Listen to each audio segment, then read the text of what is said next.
அந்த வகையில் மீண்டும் நம்மோடு இணைந்திருக்கிறார் மூத்த பத்திரிகையாளர் திரு ரங்கராஜ் பாண்டே அவர்கள். அவரிடம் கேட்பதற்கு நிறைய இருக்கின்ற வாரங்கள் அவரிடமே கேட்போம். வணக்கம் பாண்டே சார். நல்லா என்ன தெரியும் உங்களுக்கு?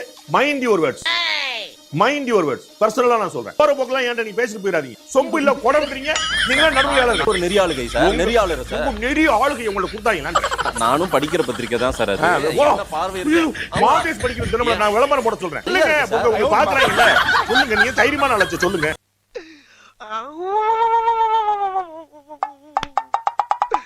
இன்னைக்கு என்னெல்லாம் பண்ண போறானோ பையன் சார் இந்த பால்சாமி. விஜயனுடைய அரசியல் ஒரு தெளிவான அரசியல். அதே போல யாரை எதிர்க்கணும், என்ன அரசியல் பண்ணணும்ன்ற ஒரு திட்டம் இருக்கிறதா நீங்க உணர்றீங்களா? அவர் பேசுறதெல்லாம் வச்சு தெளிவு இருக்குது, திட்டமிடல் இருக்குது, அதுல சரியா பயணிக்கிறாரு. வா மைக்கேல் வந்துட்டு இல்ல, உன்ன மாதிரி ரொம்ப பேர் லட்சியத்தோடு அங்கே வந்திருக்காங்க தெரியுமில்ல. வெல்கம்.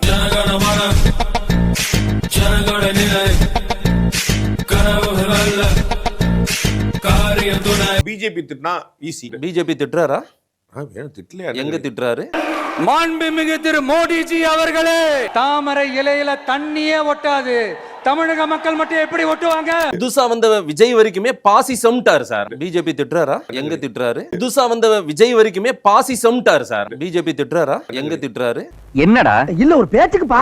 இல்ல தண்ணி கிண்ணி போட்டிருக்கியா? ஏன் இப்படி பேச்ச மாத்தி மாத்தி பேசுற? புதுசா வந்த விஜய் வரைக்குமே பாசிசம்ட்டாரு சார். அவர் என்னன்னு சொல்லுங்க, என்ன சொல்லுங்க. விஜய் தான் சொல்லணும் பாசிசம் நான் சொன்னாரு. சொல்லுங்க, எது பாசிசம் சொல்லுங்க. அதுதான் சொல்லல அவரு. எது சொல்லுங்க? சொல்லல. அவர் திமுக சொல்லட்டும். அவர் கேள்விக்கு பதில் சொல்லுங்க மாமா. நானா? என்ன கொடுத்துற நீ? எல்லாம் ஒரு உள்நோக்கம் தான். எது மனிதாபிமானம் தான் மாப்ள. அப்படியா? ஏங்க ஏதா தெரிஞ்சா இல்ல எனக்கு தெரியும் சார், எனக்கு தெரியும். என்ன தெரியும் உங்களுக்கு? ஒண்ணும் தெரியாது மண்ணு.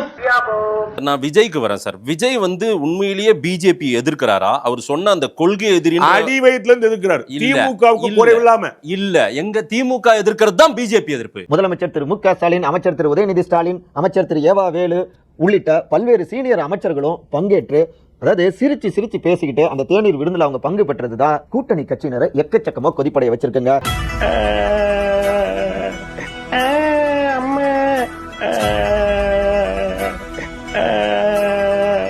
இப்படிதான் நீங்க எதிர்ப்பீங்களா?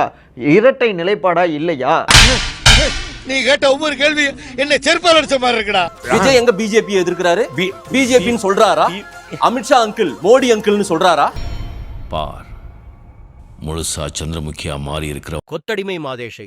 தமிழ்நாட்டுல பிரதான எதிர்ப்பு அரசியலே பிஜேபி சார். அத விஜய் பேசவே மாட்டேன்றாரே சார். ஏங்க இந்த சின்ன புள்ள விளையாட்டுக்குலாம் நான் வரல சார். இது அவர் சின்ன பிள்ளையார் புள்ள சொல்லி போட்டார், நான் வரலீங்க. நீங்க விளையாண்டுக்கங்க. ஆனால் உங்களை அடிச்சுக்க முடியாது ஜி. சொல்றானே என்ன அடி சிங்சக்ங்கறீங்களே. நான் பிள்ளையார் சொல்லி போட்டாரா? புற்றுப்புலிச்சார். அவர் வந்து ஒன்றிய அரசுட்டாரு, பாஜக அரசுட்டாரு, மோடி அங்கிள் சொல்லிட்டாரு. வேற என்ன உங்களுக்கு? என்ன பாக்குற? துப்புறானேனா உன்ன மூஞ்சில வேற யாரும் துப்ப கூடாது பாரு. அத நான் துப்புறேன். மோடி பேரை சொல்லியா? பாஜக பேர் இது பேரை சொல்லணும் சொல்ல. திரு விஜய் பேரை சொல்லவே இல்லை திரு ஸ்டாலின் அசம்பிளில பேசும்போது. வாயில புண்ணா மௌன விரதமா? அந்த கட்சி தலைவர் அந்த அனுமதி கேட்ட கட்சி அப்படின்றாரு. ஏன் தாவேக்கான்னு சொல்ல, விஜய் சொல்ல? தனக்கு நிகரான எதிரியே தான் பேசுவாரு சார் அவரு. சபாஷ், நம்ம இயக்கத்துல என்னை விட நீ நல்லா ட்ரைனிங் எடுத்திருக்க. இப்ப ஒத்துக்கிற நீ நம்ம ஆளுன்னு. அப்ப விஜய் வந்து தனக்கு நிகரான எதிரி மோடி இல்ல நினைச்சாரோ? ஓ அப்படியா? தெரியல, அப்படி நினைச்சாரோ என்னமோ. நக்கல்யா அவனுக்கு. ரெண்டு எதிரி, அரசியல் எதிரி, கொள்கை எதிரி. அரசியல் எதிரிய தீய சக்தி திமுகன்ற வரைக்கும் உச்சரிக்கிறார்.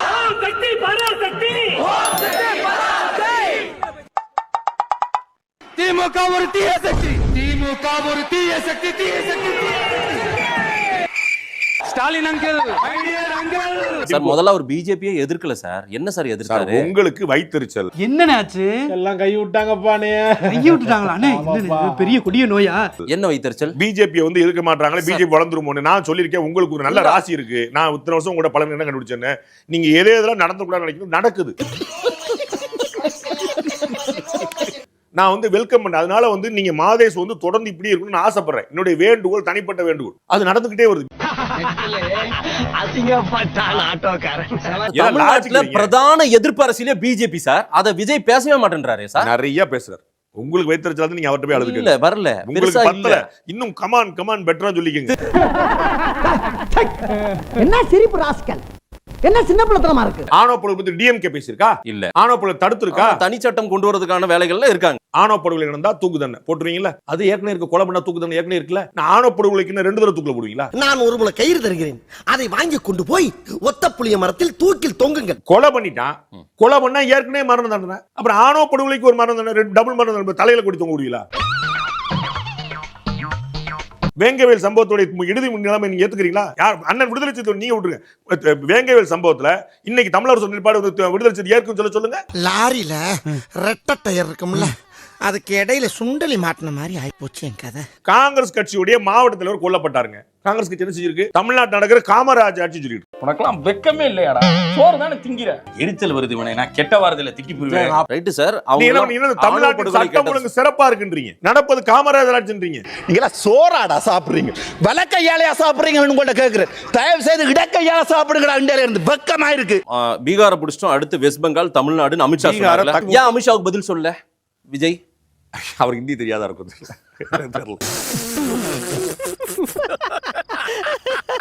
எனக்கு வாய்க்கு வந்தாலும் என்கிட்ட பேசக்கூடாது.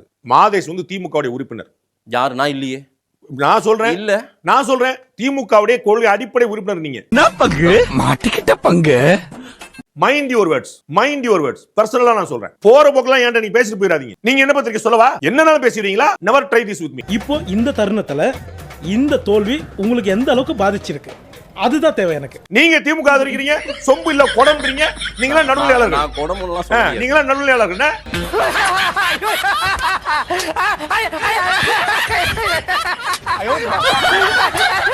மக்கள் கருத்தை தான் நான் கேள்வியா வைக்கிறேன். நீங்க யாருக்கு ரெப்ரசன்ட்? ஆமா, மக்கள் ஓட்டு போட்டு தேர்ந்தெடுத்தாங்களா? நான் மக்களின் கேள்விகளை வைக்கக்கூடிய ஒரு நெறியாளுகை சார். நெறியாளர் சார். உங்க நெறிய ஆளுகை உங்களுக்கு கொடுத்தாங்களான்ற மாதேஷ் எங்களுக்கு நெறிய ஆளுட்டு வாங்க கொடுத்தாங்களா? நானும் படிக்கிற பத்திரிக்கை தான் சார். அது என்ன பார்வை இருக்கு? மாதேஷ் படிக்கிற தினமலர் நான் விளம்பரம் போட சொல்றேன்.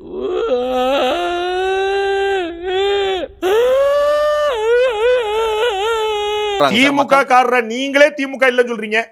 நான் திமுக காரன் இல்ல சார். அப்புறம் நான் திமுக காரன் என்ன குடியரசா ஒத்துட்டு இருக்கான், தெளிவா இருந்திருக்கேன்னு அழுகுறான். ஏய் அழுவலடா. அது அழுவலையா? கண்ணீர் ஒழி பேண்ட்டுக்குள்ள போயினுக்குது, அழுவலன்ற. மாதேஷ 2 கேள்வி சொல்லுங்க. பிஜேபி டிஎம்கே விட இந்த பாயிண்ட்ல எனக்கு ஆலசா சொல்லுங்க.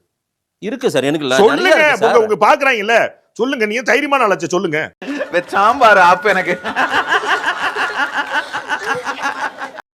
தாவேகா அதிகமான வாக்குகளை பிளக்கக்கூடியதுல ரொம்ப முக்கியமான பகுதியா சென்னை இருக்கும்னு கருத்து கணிப்புகள், தகவல்கள், கட்சிக்காரங்க, களப்பணி ஆற்றவங்க எல்லாருமே சொல்றாங்க. அதனால திமுக இன்னும் பெரும் சவால் கூட. கிட்டத்தட்ட 30 தொகுதிகளில் அவங்களுக்கு ஒரு சவால் காத்து. தேர்தல் தேதி அறிவிக்கப்பட்டு 1 வாரம் தாண்டிடுச்சு. இன்னும் பெருசா அந்த பிரச்சார இதையெல்லாம் அவங்க முன்னெடுக்கல. மாறா ஒரு குடும்ப நண்பரினுடைய இல்ல நிகழ்வுக்கு பாம்பே போறாரு. பர்சனல் லைஃபுக்கு ஓவரா இம்பார்ட்டன்ஸ் கொடுக்கிறாரு. போயிருக்காங்க. அங்க போனாலும் அந்த கல்யாண மேடைகளை அரசியல் களமா தான் திமுகவோ அதிமுகவோ நீங்க சொல்ற மாதிரி சீமானோ பயன்படுத்தியிருக்காங்க. அது நல்லதா? அது நல்லதா? கல்யாண வீட்டுல போயிட்டு அவன் நாசமா போயிருவான், இவன் செத்து போயிருவான், இவன் ஜெயிக்க மாட்டான், இவன் விளங்க மாட்டான் அப்படி சொல்றதா? திருமண விட்டா பயன்படுத்தும். திருமண விட்டதுக்கு நீங்க அரசியல் மேடையா பயன்படுத்துறீங்க. அவர் திருமணத்துக்கு போறாருன்னா அவர் பர்சனல். நீங்க என்ன சொல்றது? பர்சனல் தான். உங்கள்ட்ட பாத்ரூம் போணுமா? நீங்க எல்லாரும் போற யாருமே கேட்க கூடாது. அதெல்லாம் யாரா போற ஊடகங்களுக்கு யாருக்கா தைரியம் இருக்கா? யாருக்கா துப்பு இருக்கா? சும்மா என்னத்தையோ கேட்கணும். அசிங்கப்பட்டால் ஆட்டோக்காரன். இந்த வீடியோ பிடித்து இருந்தால் சேனலை சப்ஸ்கிரைப் செய்யவும், ஏதாவது குறைகள் இருந்தால் கமெண்டில் போடவும், அப்புறம் மறக்காமலே போட்டிருந்த வரட்டாமாம் வீடுறதே வரண்டா Chinnasamy. Hey guys, this is your editor. Video பிடிச்சிருக்குன்னு நினைக்கிறேன். ஸோ பிடிச்சிருந்தா ஒரு லைக் பண்ணிடுங்க அண்ட் கமெண்ட் செக்ஷனில் ஒரு ஹார்ட்டிங் அல்லது ஒரு ஸ்மைல் தெரிக்க விடுங்க பார்ப்போம். இப்ப எனக்காக நீங்க ஒரு குத்துனா குறைஞ்சா போயிருவீங்க. சரி பாசக்கரப்ப ஒரே ஒரு குத்தி விட்டு போவோம். வாடாங்க.